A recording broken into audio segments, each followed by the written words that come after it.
ambacho umekianzisha kwenye maisha yako. Bwana Yesu asifiwe. Kama kuna mtu ananielewa anaweza akanipungia mkono.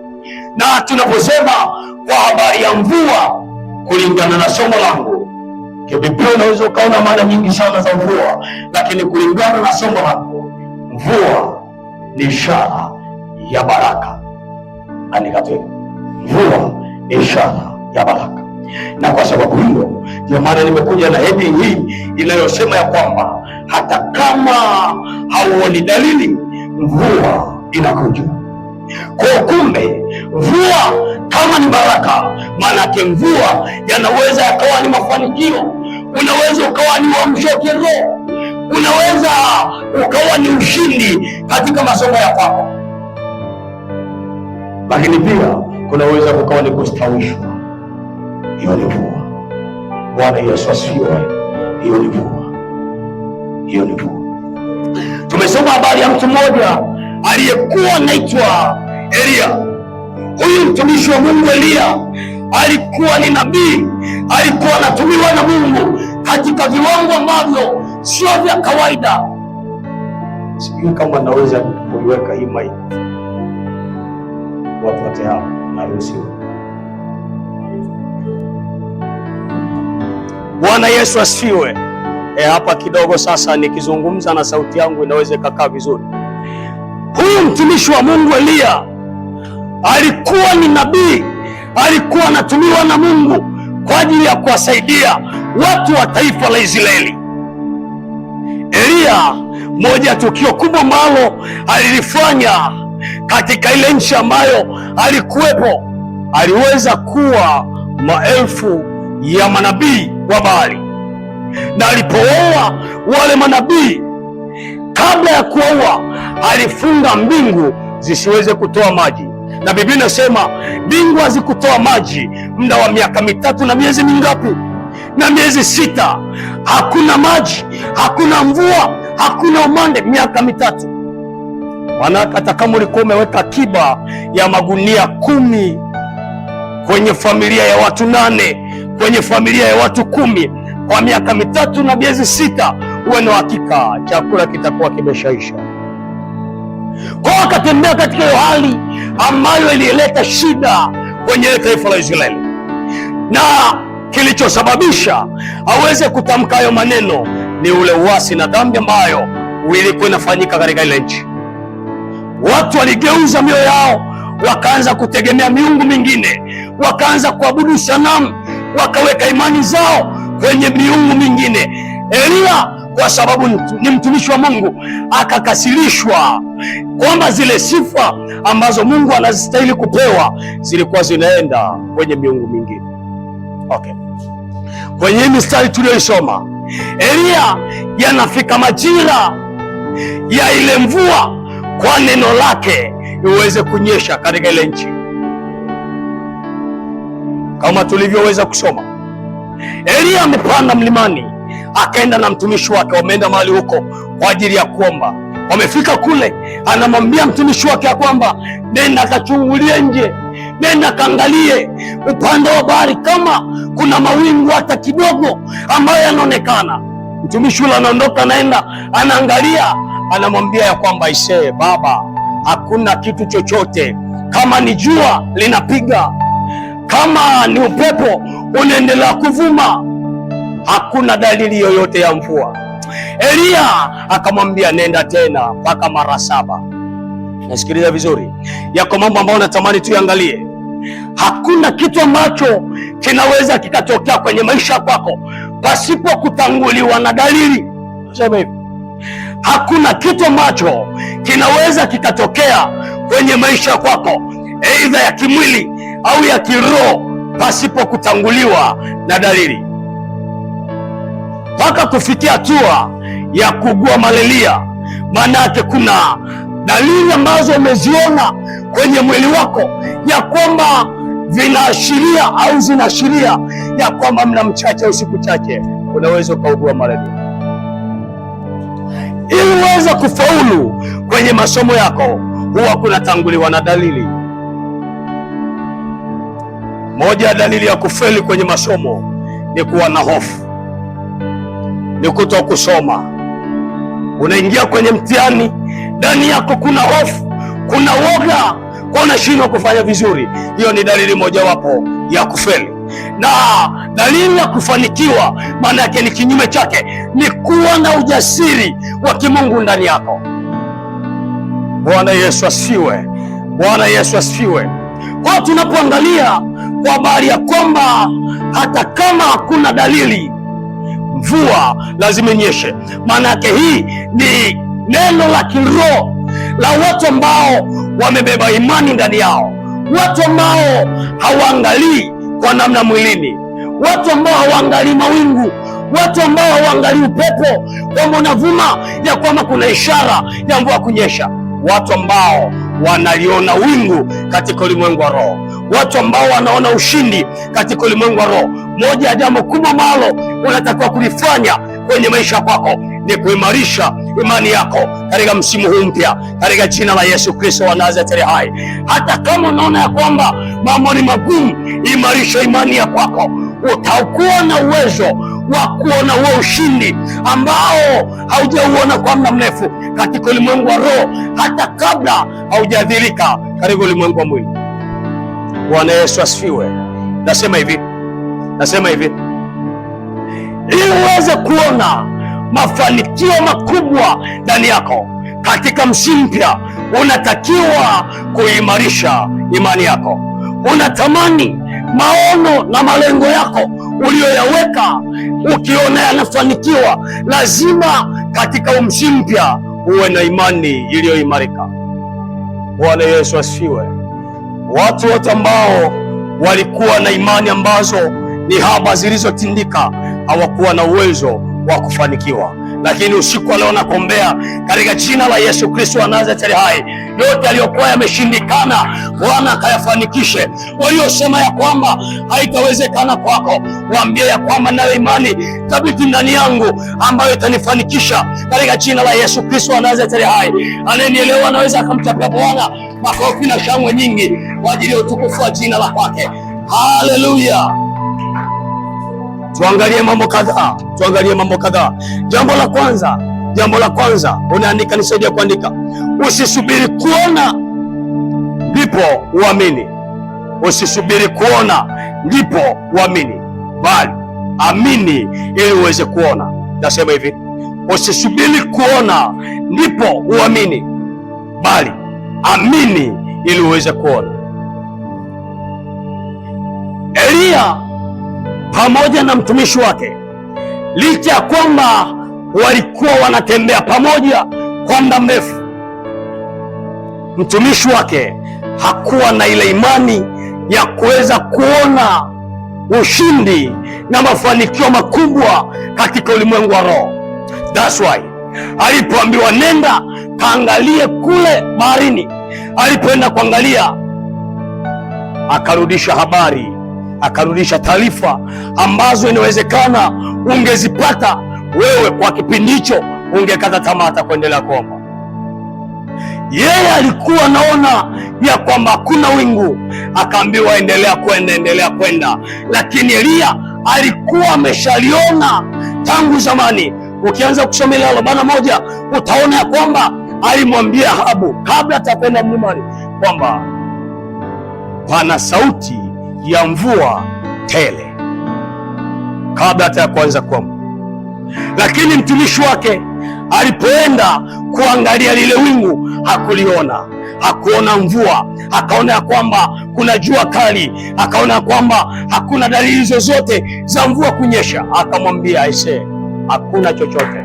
Akaambiwa nenda mpaka mara 7. Nisikilize, moja ya changamoto kubwa ambayo inatupata watumishi wa Mungu wengi na vijana wengi ndani ya kanisa ni ile kusubiria tuweze kuona kwanza ndipo tuweze kuamini, bali hatuamini ili tuweze kuona.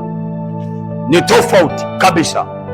Imani inatuambia ya kwamba amini ili uweze kuona. Mahali pengine Yesu alikuwa anawaambia watu wake ya kwamba haikuandikwa ya kwamba ukiamini utauona utukufu wa Mungu. Kanuni ya kiroho inakuhitaji uweke imani kwanza, ndipo uweze kuona. Nisikilize, katika masomo yako, ili uweze kufanikiwa na kufaulu vizuri, unatakiwa kuweka imani mbele kwanza kabla ya kuona hayo matokeo.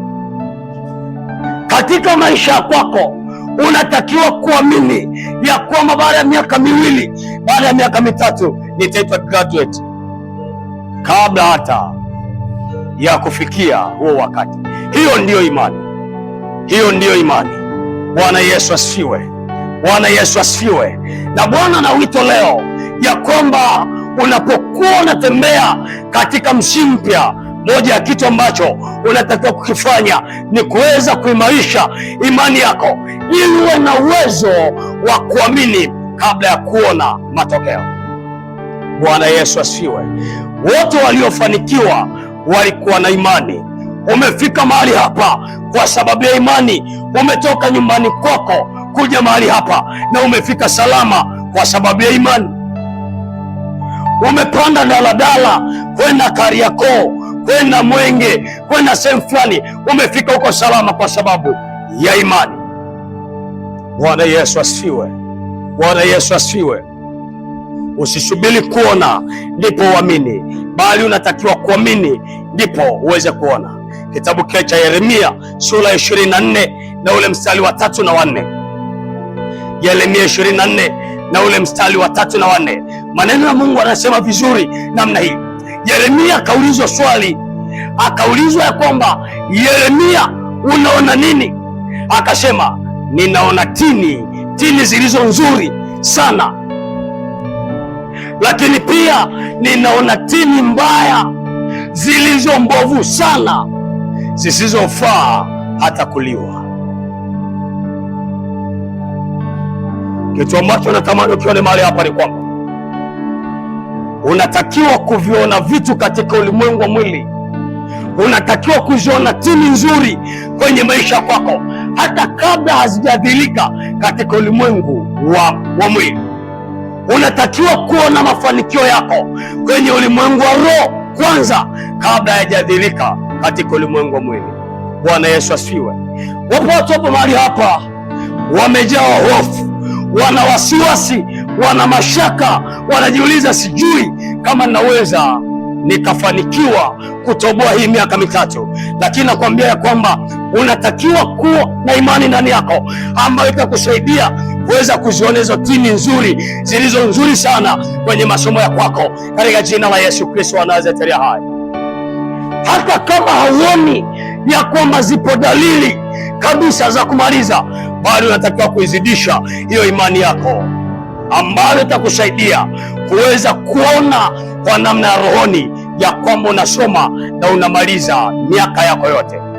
Bwana Yesu asifiwe, Bwana Yesu asifiwe.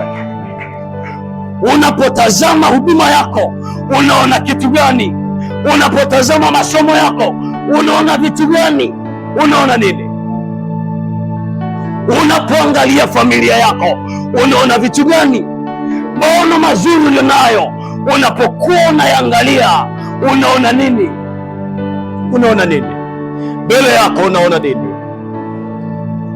Elewa hili, pasipokuwa na imani hauwezi ukaziona tini zilizo nzuri. Pasipokuwa na imani iliyoimarika hauwezi ukaja ukaziona tini zilizo nzuri zinazofaa kuliwa kwenye maisha yako, na matokeo yake utaziona zile tini ambazo ni mbovu, zilizo mbovu sana, zilizofaa kuliwa, na matokeo yake anguko lako li karibu sana, kwa sababu ya kukosa imani. Bwana Yesu asifiwe. Jambo la pili, na wangu sio mzuri sana. Jambo la pili, nisaidie kuandika. Maombi huleta mabadiliko. Maombi huwa yana tabia ya kuleta mabadiliko. Elia amepanda mlimani kwenda kuomba. Ameenda mlimani kwa ajili ya kuomba ili mbingu zitoe maji. Pamoja na kwamba aliambiwa ya kwamba hakuna wingu, wingu lililopo ni wingu dogo kiasi cha mkono wa mtu. Maana yake ni nini? Hilo wingu halikuwa alikuwa na uwezo wa kuweza kutoa maji, wa kuweza kutoa mvua, ikanyesha na nchi ikazaa matunda baada ya miaka 3 na miezi 6 kutokuwa na mvua katika ile nchi. Lakini kwa sababu huyu mtu alikuwa na imani thabiti ndani yake, iliweza kumsaidia kuweza kuona wingu kubwa, na akamwambia kwamba nenda kamwambia Ahabu atandike mwanapunda wake alafu aondoke, maana kuna mvua kubwa inayokuja kwenye wingu dogo. Kwa hiyo usije ukazalau ule uwezo wako mdogo ulionao ukadhani ya kwamba hauwezi ukakusaidia. Kumbuka ili usije ukasahau, katika wingu dogo huwa anaachilia ukuu na uweza mkubwa ndani yako. Katika wingu dogo, katika akili ndogo na ufahamu dogo ulionao, Mungu huwa anaachilia maongezeko na kuzidishwa na kustawishwa kwa akili yako, na ukauona ukuu na uwezo wa Bwana kwenye maisha yako. Nasema hivi, sio kila mtu ambaye unamuona amesoma na amefanikiwa vizuri kwenye masomo yake ni kwamba ana akili sana, la hasha, ila ni ile nidhamu alionayo juu ya kile kidogo ambacho Mungu amewekeza ndani yake, amekitumia vizuri, amekiheshimu.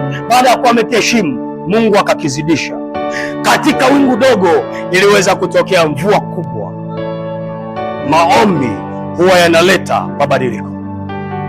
Kama kwenye maisha yako, usije ukadhalau kitu kinachoitwa maombi. Maombi huwa yanaleta mabadiliko chanya kwenye maisha ya mtu. Okay. Kuna familia au kuna koo ambazo zimekwisha andikiwa ya kwamba utaratibu wao, mtoto, baba, mama pamoja na ndugu wote lazima watakufa kwa ugonjwa wa presha au kisukari. Na kwa kweli ukijaribu kuangalia kwa baadhi ya familia, ugonjwa aliokuwa nao babu ulikuja kurithishwa kwa mama au kwa baba, na ndio ambao unafuatilia mpaka na watoto. Ni utaratibu ambao adui ameuweka na kuachilia kwenye hayo malango waweze kuishi na kutembea humo. Asipotokea mtu wa kuomba na kuondoa hiyo roho, uwe na uhakika kabisa ya kwamba utaendelea kufuatilia kizazi hata kizazi. Ni utaratibu. Unajiuliza nini au unafikiria nini kama Esther asingechukua jukumu la kuambia wale watu wa Wayahudi waende wakafunge na kuomba? Nini ambacho kingewapata? Ulikuwa umekwisha wekwa utaratibu ya kwamba hawa watu wanatakiwa kuuawa, lakini yale maombi walioyafanya yaliweza kuleta mabadiliko. Bwana Yesu asifiwe. Na mimi nakuombea katika wingu dogo unaloliona kwenye maisha kwako, kwenye masomo ya kwako, Bwana akalizidishe likatoe mvua kubwa kwenye familia yako katika jina la Yesu. Lile wingu dogo unaloliona kwenye huduma yako, Bwana akalizidishe na likatoe mvua kubwa kwenye maisha kwako. Lile wingu dogo unaloliona kwenye masomo yako, Bwana akalizidishe likatoe mvua kubwa, na hiyo mvua ikalishe taifa zima katika jina la Yesu Kristo wa Nazareti hai. Haleluya, haleluya, haleluya. Usije ukadhalau ule uwezo mdogo ambao inawezekana Mungu ameuachilia ndani yako. Ile kitabu cha Mithali sura ya 6 na ule mstari wa 2. Mithali sura ya 6 na ule mstari wa 2. Neno la Mungu linasema vizuri namna hii ya kwamba umetegwa kwa maneno ya kinywa chako, umekamatwa kwa maneno ya kinywa chako. Maisha ya mtu kukamatwa au kutokuwa na mafanikio inategemeana na aina ya maneno anayoyatamka. Maisha ya mtu kufanikiwa au kutokufanikiwa inategemeana na aina ya maneno yanayotoka ndani ya kinywa chake. Mtu ambaye anasema ya kwamba mimi ni wakufa, ni kweli atakuwa ni wakufa, na inawezekana akawa anaanzisha biashara, inakaa mwezi mmoja, mwezi wa pili imekufa. Anaanza kumtumikia Mungu katika huduma fulani, mwezi wa kwanza, mwezi wa pili, hiyo huduma hatuioni tena. Inawezekana akawa na uwezo wa kuajiriwa, kwa sababu huyo mtu ameshajitamkia yeye ni wa kufa. Atafanya kazi mwezi wa kwanza, wa pili, wa tatu, anakuwa hana kazi tena. Umetegwa na kukamatwa kwa maneno ya kinywa chako. Maombi ni matamko. Kwa hiyo kama ni maombi ni matamko, maana yake yana uwezo wa kubadilisha maisha kwako, yakakufanikisha kabisa, yakawa ni maisha ambayo yamebeba ushindi ndani yako. Bwana Yesu asifiwe. Inawezekana uko mahali hapo kwa sababu ya matamko, kwa sababu ya maneno ambayo umejitamkia kwenye maisha kwako, kwa sababu ya maneno ambayo huwa unayazungumza kwamba mimi sitamaliza chuo, sidhani kama nitamaliza. Maneno ya hofu, maneno ya wasiwasi. Ukishatamka maneno, mbingu zinasikia, ardhi inaandika. Ikishaandika inaweka kumbukumbu. Usipoweza kuyafuta hayo maneno kwenye ulimwengu wa roho, my friend, hauwezi kumaliza, kwa sababu kabisa ambazo hata kimsingi hazipo. Nimesoma na kijana mmoja ambaye alikuwa very bright sana, na yule kijana nimetoka naye primary, nimesoma naye primary maeneo ya Meatu. Niliposoma naye tukawa tumehama, nikahama shule nikaenda Geita. Yule kijana tukaja kusoma NIT, chuo kimoja.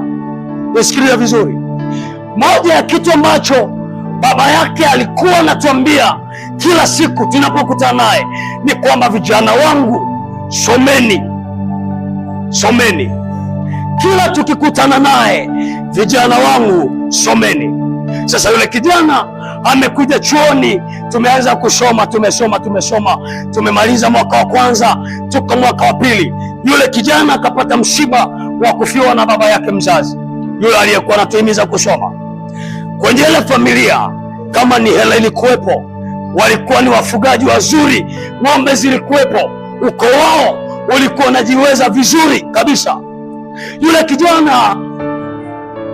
kijana ameenda kumzika baba yake.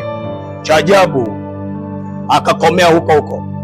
Walimu waliomfundisha primary, wanafunzi waliosoma nao, wakawa wanamwambia asiondoka, nenda chuo kamalizie mwaka wako. Mpaka leo yuko nyumbani analima matikiti na vitunguu. Bwana Yesu asifiwe. Bwana Yesu asifiwe sana. Bwana Yesu asifiwe. Maneno ambayo huwa unajitamkia na kuyatamka kwenye maisha kwa kwenye ulimwengu wa roho huwa yanatengenezeka na yanaumbika.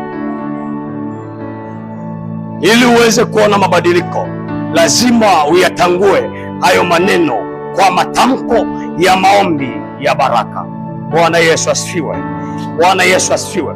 Nimalize kwa kusema kwamba katika somo hili ambalo tumejifunza la kwamba hata kama hakuna dalili, mvua inaweza ikanyesha. Hata kama hauoni ya kwamba kuna dalili ya mawingu, mvua itanyesha kwenye maisha yako, na utauona utukufu wa Bwana ukikusaidia na kufanikisha katika kile eneo kwa ajili ya utukufu wa jina la kwake. Kwenye hilo wingu dogo ambalo linaonekana kwenye maisha yako, Bwana na uwezo wa kukufanikisha na kulizidisha likawa ni wingu kubwa. Usije ukalidharau. Ni kweli changamoto unaweza ukakutana nazo kwenye maisha yako, kwenye maisha chuo, lakini katika wingu dogo Bwana anaweza akachilia ukuu na ukakupata kwenye maisha yako. Bwana Yesu asifiwe. Simama kwa miguu yako. Simama kwa